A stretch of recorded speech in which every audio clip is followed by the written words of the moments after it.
Good afternoon and welcome back to XCOM. Last time we defended a couple countries against alien abductions, and today we'll be continuing our mission as detailed. One thing I'd like to mention is that I did customize a few soldiers. However, that was before I got all your details in the forum thread, so for this video and for part of the next one, they will be kind of wrong. However, hopefully I should be able to get that fixed before too long. As we get back to the XCOM base, we can see our power generator finally got finished. And that will give us a few more power going forward. Hopefully that'll be enough for at least because I do want to do some serious upgrading, especially in Mission 3. And it looks like we just got a new batch of soldiers, so we'll just go check out their nationalities and whatnot, and see who I can dole those out to.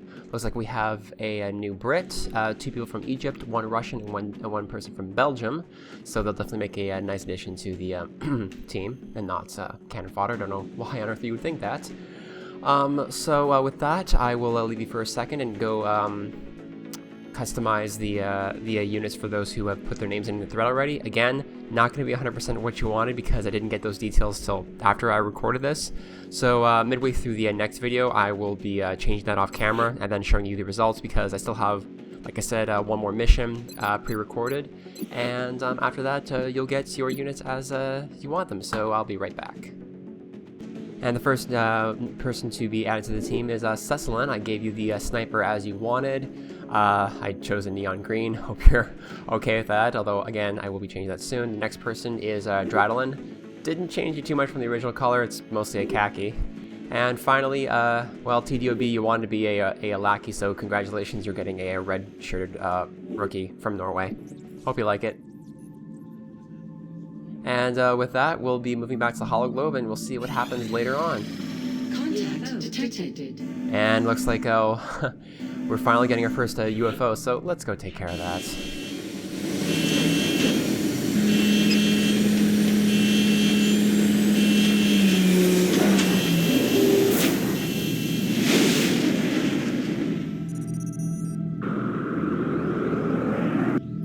We have eyes on the bandit. There's not a whole lot to this interface right now, but it will fill up as we get more research done. As you can see, it's basically just watching the cutscene. And this actually got a lot closer than I thought it would. I'm pretty sure you're guaranteed to win that, but I honestly thought I was going to lose an interceptor there. Central, this is Voodoo 37. We have a confirmed kill on Bogey 001. I repeat, the UFO is down. I'll copy, over. Solid copy, Voodoo 37. Nice work. Central out. All right, people. Retask Recon Satellite Bravo and get me a visual on that crash site. She's coming into range now, sir. On screen. Magnify.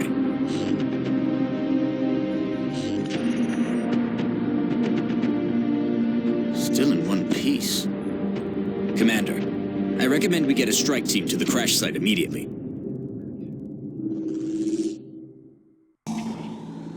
And with that, we have our new a new type of mission, the UFO crash site. Basically, when one of your satellites detects a UFO, you have the option to go shoot it down with your interceptor aircraft, and then you can send out a team to go salvage the wreck. For this team, what I decided to do is I'm just going to try and level up as many rookies as I can, because these are early, easy missions. I want to get as diverse a team as I can in terms of different classes. Although I do throw one of you in there. I threw Dradlin in because I haven't really shown off the support yet, and I figure why not, because unfortunately our sniper's still in the hospital. So I'll just be throwing a couple rookies in with him. No real rhyme or reason to it, because again, the rookies all have the same stats. I'm just throwing in whatever just catches my fancy at the time. Although I did promise Smasher I'd throw the Russian in there at some point, so we're going with that. The Argentinian, I believe, and somebody from Egypt. And what I nearly forget to do is actually give my rookies the scopes. As you can see there, it's just a flat plus 10 to their aim. Again, rookies, not exactly the best shots in the entirety of XCOM. Excuse my misclick there. So really, any edge I can give them to actually shoot some aliens on their first mission and get their squatty status is honestly a scope well spent.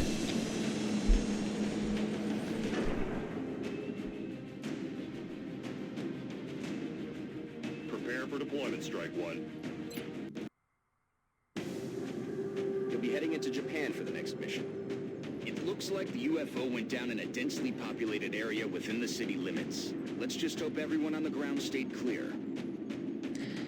This is actually a new type of map for Enemy Within. Usually the UFO crash sites were all in like these rural areas, mostly forest, where the UFO just kind of smashed through the trees. Although in the expansion pack you do get these UFOs in the urban areas.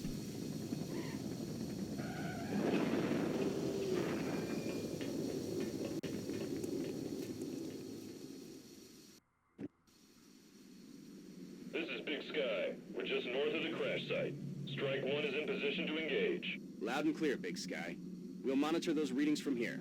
Strike 1 is authorized to assault the alien craft. I gotta say, the Sky Ranger pilot is incredibly skilled to be able to park that giant brick of an aircraft on this little 2-lane road. Okay, we're just checking out the general lay of the land here. Sometimes you can actually see the UFO in the shadows, although I don't see it, and pretty soon in this mission you'll find out why I don't see it over there. And if you're wondering, down the lower left, that little star by Drad's rank insignia, that just means he's a squad leader. Generally, it's the most senior soldier becomes a squad leader. I don't think it causes any real differences, although someone can correct me if I'm wrong. Right now, I'm just standard deployment, just try and get eyes on the meld if I can, get eyes on any aliens, and just try and not sprint into the UFO because, well, that's a great way to get rid of soldiers you don't particularly like.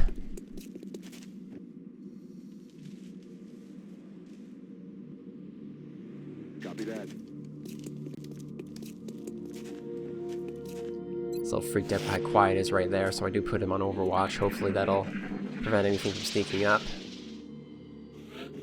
And I do get a sense of the melds right over there. You might be able to see it. It's kind of, yeah, it's rotating a bit. I don't know if you can really see that after this gets encoded. Hopefully you can. It's a bit cheating, but then again, this game cheats too, so I kind of consider it a wash. And this was a bad idea.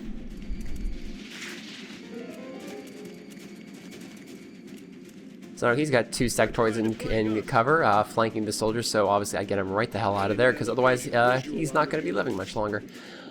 Now let's see what we can do about those 2, try and get my soldiers into some semblance of cover and get them a firing solution on those 2 aliens.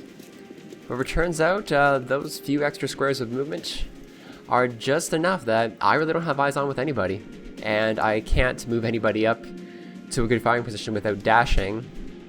We'll see if Jalal can get any shot from here. No, he can't. So, and I have only half of my usual amount of grenades because I gave the rookies the scopes, which obviously do jack shit if you can't even see the aliens. So unfortunately, the best I can do is just kind of hunker down here and hope for the best. The meld, fortunately, won't run out for another 4 turns, so I think I can wait just a couple more turns. And with any luck, those aliens will hard charge down the street, and we can just cut them down in the Overwatch crossfire. So we'll see what they do. Sounds like the one behind is doing the mind meld again, giving that thing extra aim and 1 extra health square. And then this happens too. And there's the XCOM aiming we all know and love. 1 alien gets dinged for 2 damage, the other one I believe gets entirely missed, and Jalal is going to whiff rather epically. So this means that those aliens are now active. They will get their free move to run to cover. They won't shoot, thankfully. And now these aliens, they're going to have free reign to just sprint down the street and take pot shots because all my Overwatches were spent right there. And I was pretty happy that that missed. And I do get a sense of the other meld canister is over there. I don't know how well you can see it, but the UFO actually has been crash landed over there. I think I spotted in the video, though again, the encoding might have rendered that unseeable in the finished YouTube video. So, we finally got our little mind meld guy up in front, and we'll see if we can take out his buddy in the back. Decent enough chance to hit. He does have the scopes, that's better than it would have been. Again, that's just plus 10%, so it would have been 45 up to 55. Although I'm thinking locking in the situation will be a little bit of a better idea here.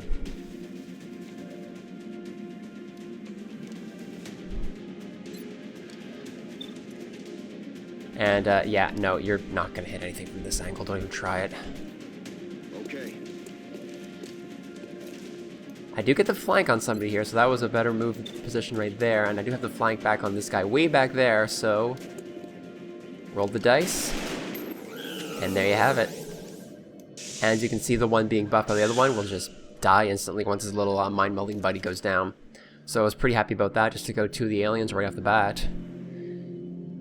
Meaning Kozlov is safe enough to start moving towards the meld canister, and the rest of my units can all move up. Although I still have to be cautious about those two aliens over by the meld because they're in a heck of a lot of cover. So we'll just play it safe, just do as much Overwatch as I can. Hopefully they take the bait with a couple of soldiers, move up and get cut down. And I can't really decide which side of the car I like more, even though it doesn't really matter.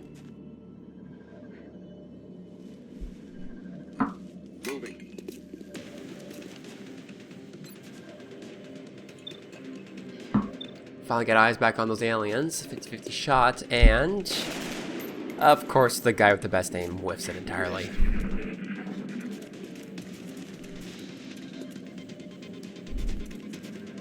And then, naturally, fortunately they missed. However, yeah, that vehicle's on fire, and that will blow up with more than enough force to kill anybody standing by.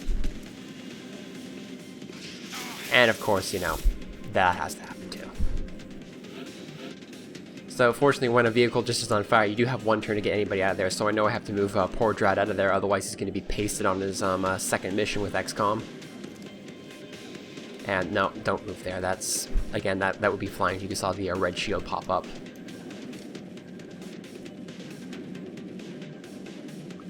Although I do think that maybe if there's a hole in the wall over there, I might get a better shot with Kozlov on the other side, maybe even get them flanked. However, no, they are just, I think, a couple squares farther to the right than flanking maneuver would allow, so I'll have to do this the old-fashioned way, just cut right down the front.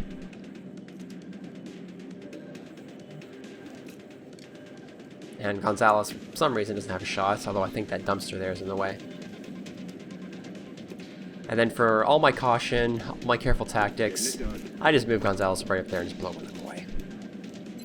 Because he might be flanked, but I figure I can get the other one easily enough. 97% chance, I'm not going to roll the dice on that one.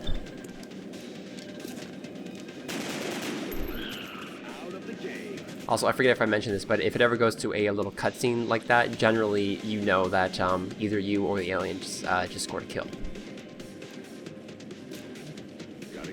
So that's half my problems taken care of, and of course now Drad doesn't even have a shot.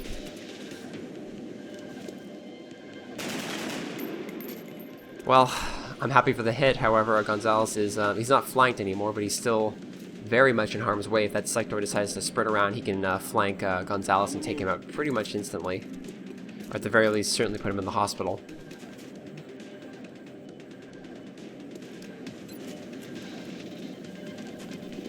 And then Drad, knew you had it in ya. Drad doesn't even have a shot. Yeah. So that's 4 of the aliens down, and that blows up. I believe it does about 6 damage, so Dradlin would have been okay, but if anybody had even so much as glanced in his direction, he would have been dead. After that, anyway.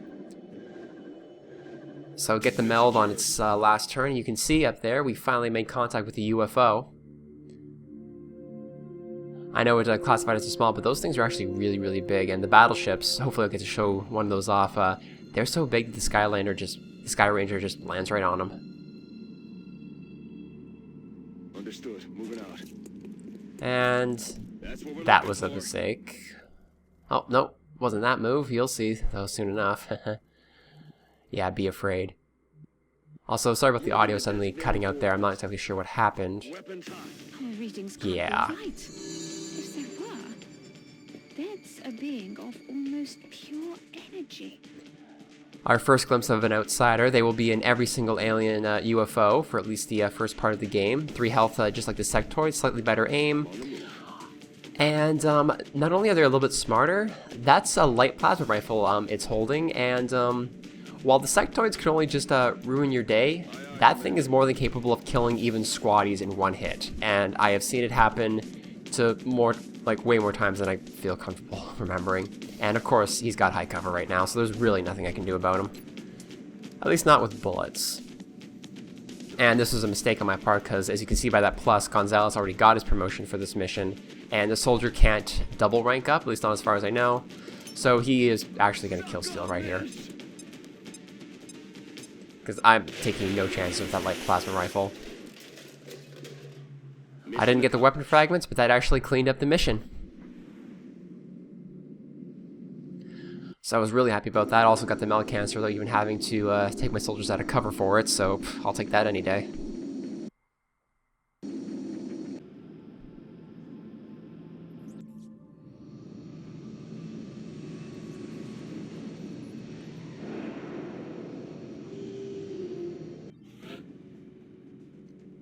So unfortunately only one soldier. He killed Steel pretty much the entire mission, and we do have a new assault. However, that wasn't exactly the best for any of my rookies. At least only one of them got shot, this time anyway. So we have a new assault for the taking, Argentinian, so if anybody wants him, just go ahead and claim him. A couple new research, because UFOs are actually worth quite the bounty, not so much the weapon fragments, but we finally got some flight computers and power sources. So, however, you might have noticed that some of them are damaged. That, as you can see there, you can't research those. You just sell them for money. And ironically enough, after you do the research on them, sometimes you almost pray that some of them are damaged. You can just sell them off, and you don't have to worry about it. So a little bit more money, and our power generator is done. So we might want to think about getting a couple other buildings up and running. However, unfortunately, I don't quite have enough engineers nor money for the satellite uplink, which you need for more satellites. More satellites equals less countries freaking out on you. And to get that, I need to build a workshop to get engineers, so it's pretty much a vicious cycle.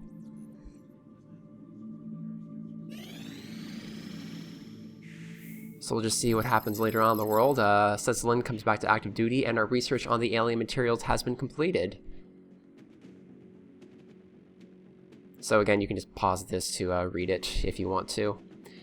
And what this gives us for manufacture is a nanofiber vest. It gives you a straight +2 health to your soldiers. It goes in the item slot, so you use that in place of like a scope or grenade or something like that. And I can see I only have 5 scientists, so everything is going to take forever to research. So I decided to go with the priority mission and just get Xenobio going. I expected that would be a priority research task, Commander. I'll begin allocating resources to the project immediately. Yeah, at this point I'm starting to wonder if I maybe should have gotten the scientists and the engineers in that earlier abduction mission. Now, this popped up earlier. I'm sorry I didn't show it off, but there's a bit of a glitch with my recording. This is just the situation room. You can see, you saw on both sides those little meters. That represents panic. I will go over that in detail in the thread because it's honestly deserves a bit of a write-up, because I'd probably just mangle the explanation if I tried. Commander, we're receiving a transmission from the Council. Coming on screen.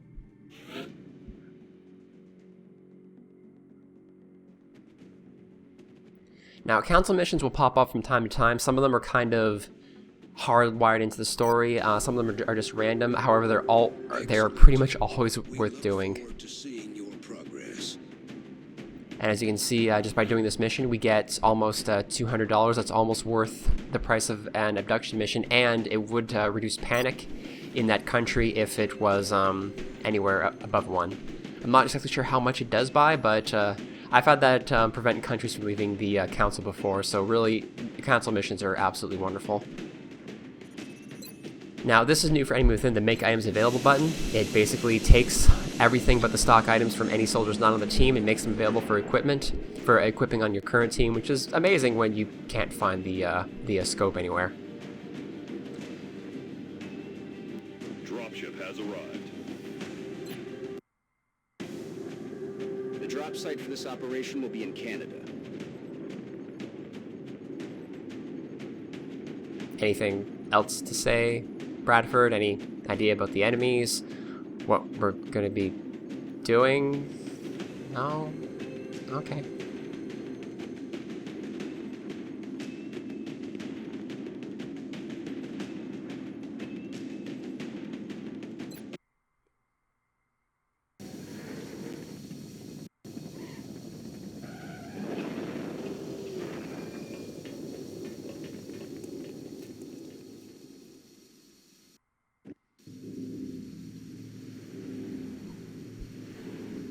Strike 1. Council intel indicates the aliens are charging a plasma bomb of some kind in your vicinity. Time is running short. We need to locate and disarm that weapon before they're able to finish priming it. New objective received. Our sensor readings indicate that the device is some sort of priming mechanism. The aliens are transferring power from it directly to the bomb itself. Disabling this power node should give you more time to find and disarm the explosive. The bomb missions are a lot of fun because you are in a very strict time limit, and really the only way to get to the bomb in time is to use these power nodes to add 1 turn per node to the timer by deactivating them. There is one problem with your first bomb mission, however. It seems you've bought yourself some time, but you still need to hurry or, well, you know. And Dr. Shen perfectly exhibits what's the problem with the first bomb mission. He's not going to shut the hell up for a while. Looks like we're outside some sort of a restaurant. And it looks like the map mostly goes sort of in a northerly direction, so we'll probably just head through the restaurant and see what we can see, both inside or around the eastern half of it. Because for the most part, in these bomb missions, you can just follow the trail of power nodes and it'll lead you to the bomb eventually. However, there are some maps which are far more open, and I don't believe I've ever lost a bomb mission, but I've gotten down to 1 turn quite a few times on these before. They are quite difficult.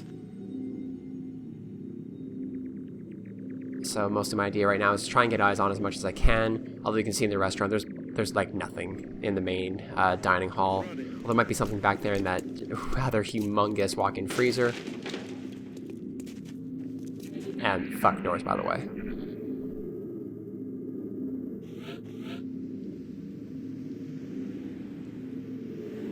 And well, any alien turn that passes by where there's no sound from any direction always makes me a little bit nervous because you know they're out there, you know they're waiting for you, you don't know where the hell they are. That alien is unusually human in its appearance. They could be using it as an infiltration unit of some kind. I'd recommend capturing it for further analysis.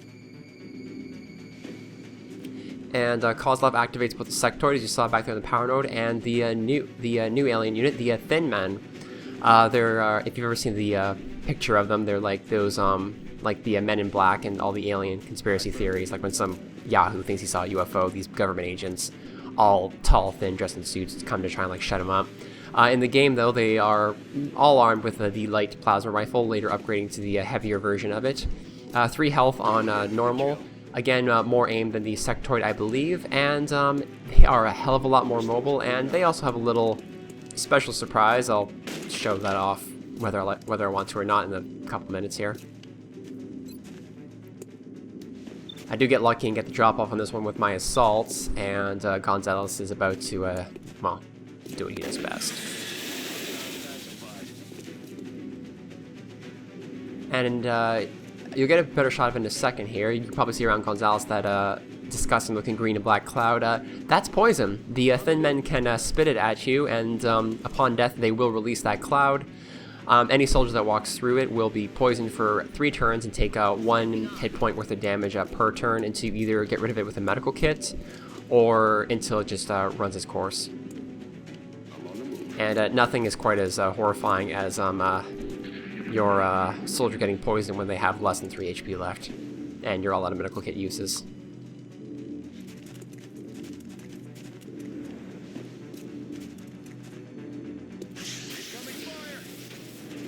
So the Sector in his infinite wisdom decides to get closer to the soldier wielding the shotgun, although I then realized, no, I can't send Gonzalez through the stinking cloud of poison. I don't have any medical kits.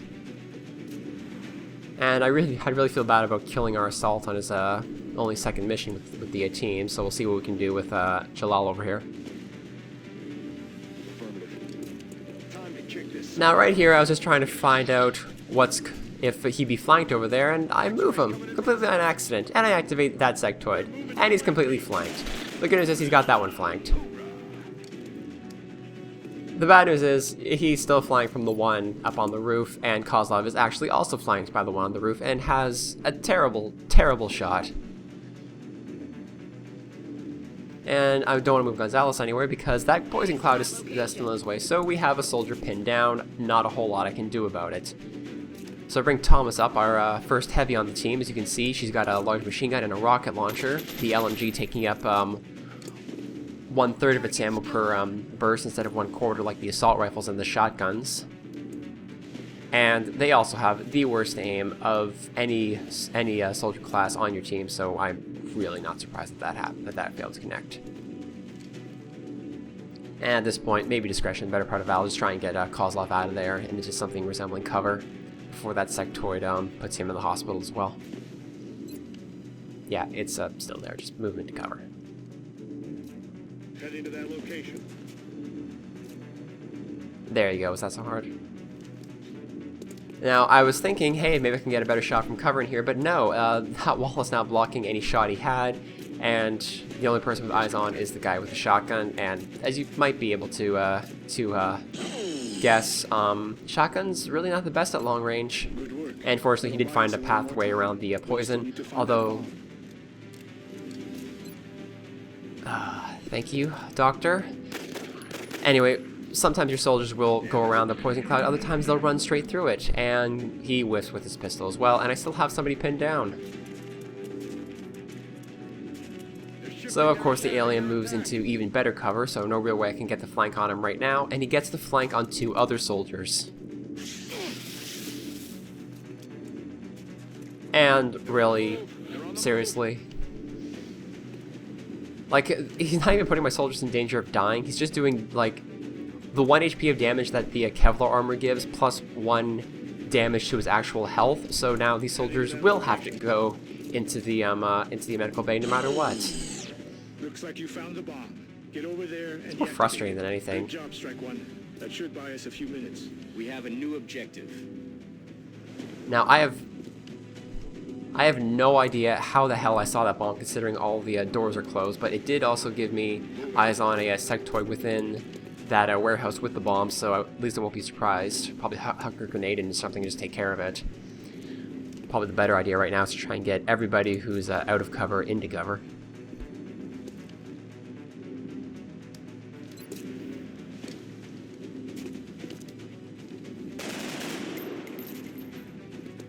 Negative damage.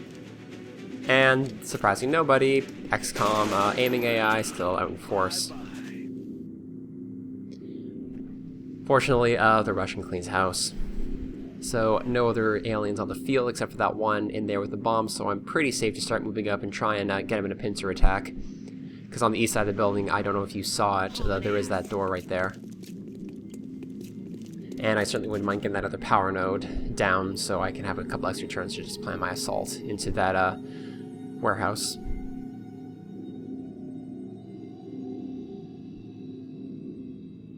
Not too sure why I'm thinking about the half cover rather than the full cover. I'd rather have him up against the door than anything, especially with the shotgun.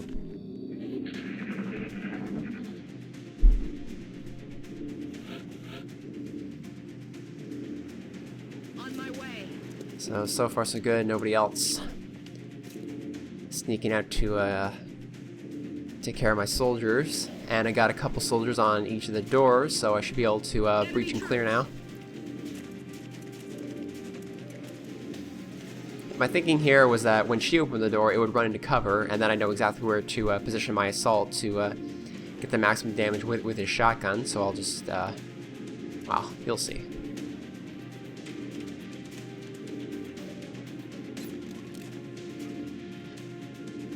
Solid copy. And never forget to switch your soldiers back to their primary weapons. I've closed in on enemies with my assaults, think I'm about to hit him in the face with a shotgun, and I don't even read what weapon he's using, just smash on the 1 key, and he just uses a pistol at point blank range with something really big, nasty, and evil. I swear that I'm good at this game. Commander.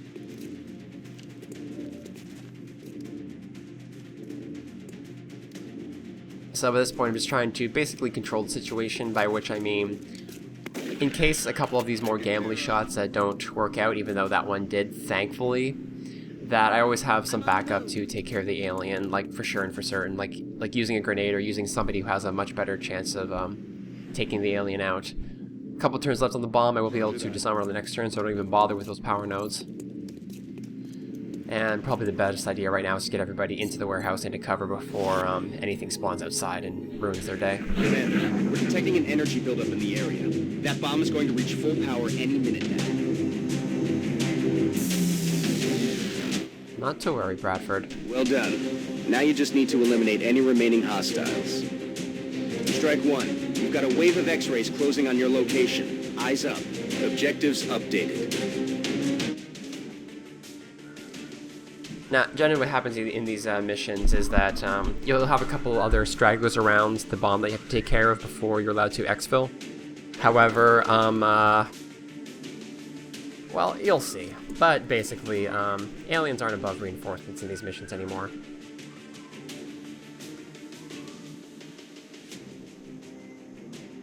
I'm on the move. So mostly I'm just trying to get an idea of where the aliens might spawn in, because it didn't immediately end the mission, so I'm thinking, okay, there's got to be something else out there. So I'm just trying to cover my exits, suss out my options, waiting for it, and... Thin men out of nowhere.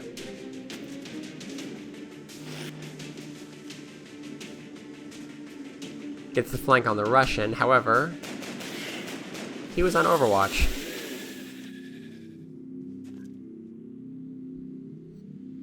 And the thin men never really go into cover when they just kind of drop in like that. So really, if you have anybody on Overwatch, they should be able to cut them down easily enough.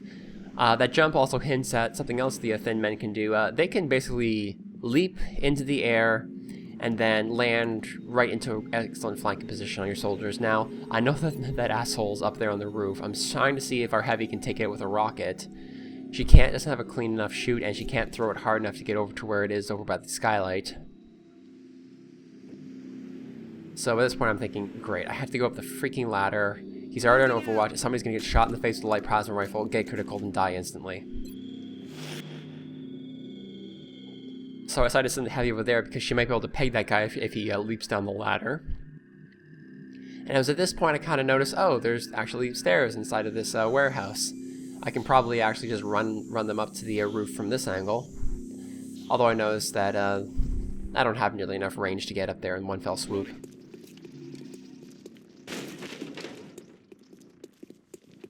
And I'm actually incredibly lucky that there wasn't anything in this room, because if it was, it would have activated and promptly shot all those soldiers. Solid copy, Commander. I figure 2 soldiers will be enough to take care of one little 3 HP thin man. Of course, at this point I'm thinking, oh, he's going to hard charge down the stairs. No, he jumps off right in front of Kozlov, and that happens. Score. Well done, Strike One. I'm reading zeros on the bomb's energy signature. So, point to the Russian. I gotta give him credit for those shots. I really was anticipating I was gonna lose somebody there when especially when we got flanked up the right side of that truck earlier on in the mission. Again, I cannot believe how well this run is going so far. I've almost always lost a soldier by now. And 2 new promotions, 1 new heavy, the Russian, fittingly enough, and Jalal becomes a support. So again, if anybody wants to claim the support, you can. However, Smotry has already claimed the Russian heavy for quite obvious reasons.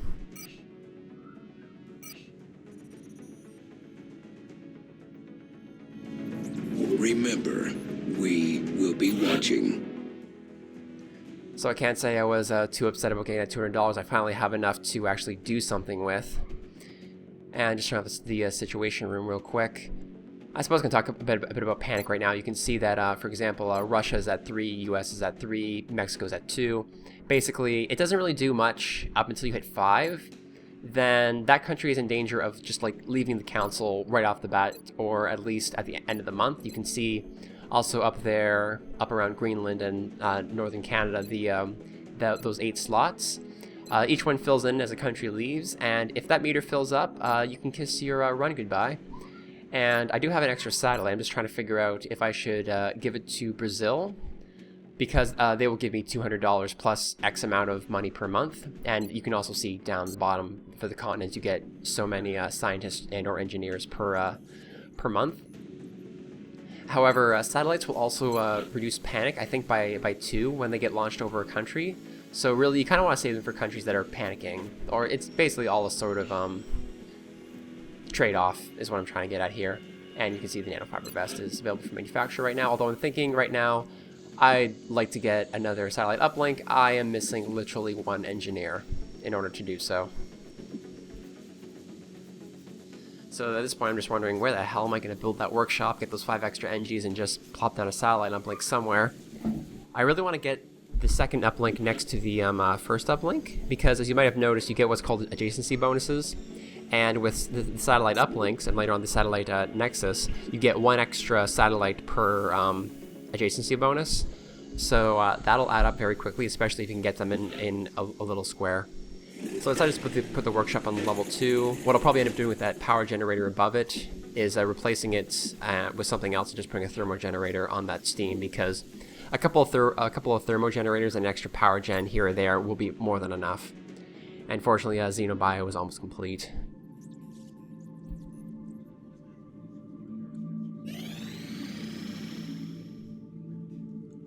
At this point, I'm just waiting for the xenobiology to finish, hopefully get some new research going after that. And it looks like it might actually finish before something pops up, and then that happened.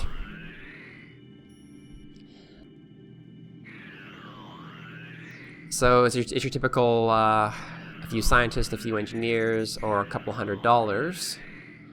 And I'm thinking right now, God, I wish I'd held off on that workshop, otherwise I could just grab those engineers and just have done with it. Really tempted to get those scientists or the money. And I'm also debating, do I want to just like ignore it for like maybe a few hours, see if the xenobiology finishes? But what I do end up going here, I will be heading into South Africa. However, that will be for next time, because I believe this video is already getting apocalyptically long. I've already been recording for almost 40 minutes, and I think that's pretty much the upper boundary on an enjoyable video, at least. Well, actually, you know what? You tell me in the thread how long you really prefer your LP videos to be. Like, if you guys want a full hour of XCOM, I'm more than happy to do it. Again, one of my favorite games. I am not going to argue if you guys want me to play like an hour or so at a time and just record the whole thing and just throw it at you guys with minimal editing or anything like that. But I've kept you here long enough for now. Join me next time where we head to South Africa and take care of yet another abduction mission. After that, I'll be renaming these soldiers to Spec. And again, if anybody else wants in, just let me know. I'm more than happy to provide an updated list of how many soldiers we have, what classes they are, what nationality, that kind of thing. And we'll go from there. So thank you again for watching, and I'll see you next time.